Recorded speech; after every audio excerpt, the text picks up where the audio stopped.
এই বেলাল তুমি কি ব্যথা পাও না? বলতেছেন না আমার কাছে আল্লাহর জিকিরটা বড় মজা লাগে। এবার এই খবরটা পাইলেন আবু বকর, ওনারে স্টিম রুলার চালাইতেছে। সিদ্দিক আকবর বেলালের কাছে আসলেন। আয়েশা ডাক দিয়ে ভাই বেলাল, আমি আসছি তোমার বিপদের কথা শুননা। তুমি একটা কাজ করো, এমন ভাবে তোমার মারতেছে, এরপর আল্লাহর জিকির করো। জিকির যত বাড়াইতেছ মায়ের পরিমাণ বাড়তেছে। তবে আমি আবু বকর তোমারে বলতাম চাই, তুমি কারে ভালোবাসো? আমি আল্লাহরে ভালোবাসি। আর কারে ভালোবাসো? আমি নবীরে ভালোবাসি। ও বন্ধুরে বন্ধুরে বন্ধুরে বন্ধুরে।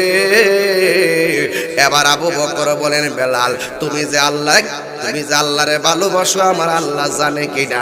কই আল্লাহ জানে। তুমি যে আল্লাহরে ভালোবাসো আল্লাহ জানে কিনা? কই জানে। তুমি যে নবীরে ভালোবাসো নবী জানে কিনা?